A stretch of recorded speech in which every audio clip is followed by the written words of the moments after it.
Šiandieną mes turime, šį vakarą mes paminėsime tai, kad jau labai netrukus bus labai didelis šventės. Aišku, ne Velykos, aišku, kita šventė.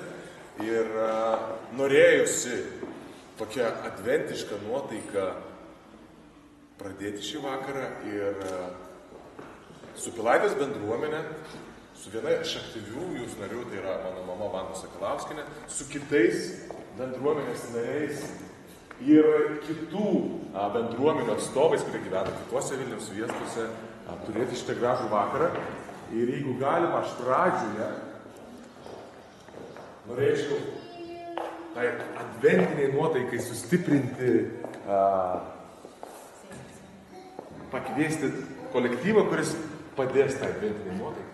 Aš labai bijau suklysti, tai kiek žinau, yra poezijos ir romansų klubas Elena ir jų vadovė Elena Skirdienė. Skirdienė. Taip. Ir jeigu galima, jūs kviečiu šitą improvizuotą sceną ir jūs toliau viską pristatysite patys.